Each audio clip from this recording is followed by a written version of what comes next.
Thank you so much, first to this organization for honoring me tonight, to Senator Gillibrand for your time and your commitment. Thank you so much. It's an honor to be here tonight in such great company, and especially on this so important day as we're honoring International Women's Day.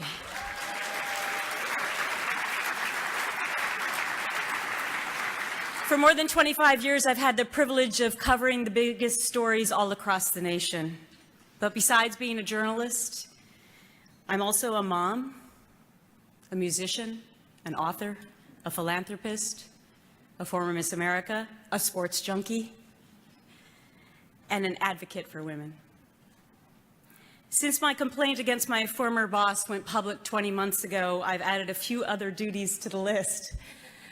Tonight, I'm standing before you as a survivor of sexual harassment in the workplace and sexual assault. I didn't intend to set off a national movement when I jumped off a cliff all by myself.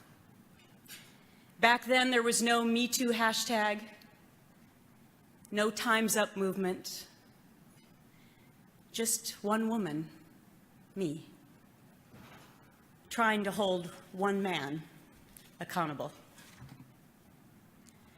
But since that excruciating choice, the biggest decision of my life, I've discovered that courage is contagious.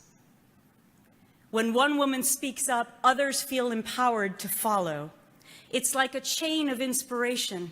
And because so many brave women have now spoken out, we are at a national tipping point. We are witnessing a cultural revolution of real change. But this moment would never have come about without you. Your reporting has been critically important in this movement, the titanic changes that are underway in our country. And on behalf of all harassment survivors, I want to say to you, thank you. The past 20 months have been about empowering women to come forward and telling their stories. But now the real work begins, because now we have to make the real changes happen. As Senator Gillibrand said, I've spent the last year walking the hallways to meet with members of Congress. And in December, I proudly joined the senator and others to introduce the Ending Forced Arbitration of Sexual Harassment Act, which restores victims' Seventh Amendment right. And here's the key to it. It was bipartisan.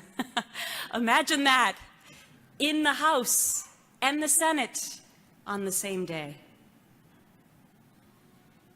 I cannot overemphasize the need for this legislation. Today, more than 60 million Americans have forced arbitration clauses in their employment contracts. That number has doubled since the year 2000. It turns out that forced arbitration is the harasser's best friend. It keeps complaints and settlements secret.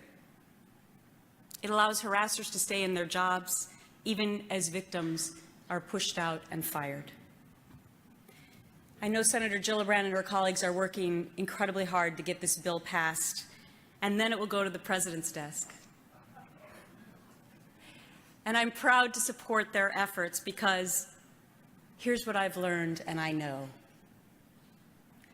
Sexual harassment is apolitical. We've watched titans from both sides fall. Women from all walks of life and politics are subject to this abuse. And that's why we should all care. On July 6, 2016, I was mostly known as Gretchen Carlson, journalist. But today, I'm proud to have added advocate to my resume. I'm proud to have started the Gift of Courage Fund to empower women and girls and boys. Proud to have started the Gretchen Carlson Leadership Initiative to help underprivileged women get the help they need with sexual harassment and domestic violence for free.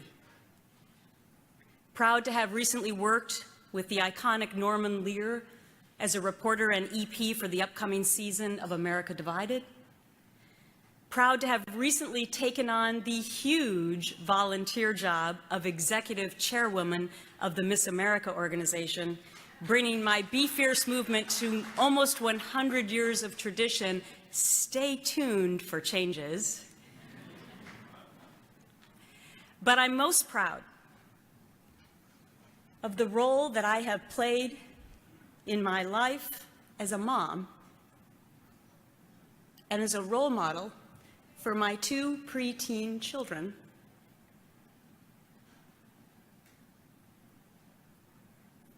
They were my utmost concern, and I was so worried about their well-being. But I underestimated my own kids, because it turns out they've been given the gift of courage too.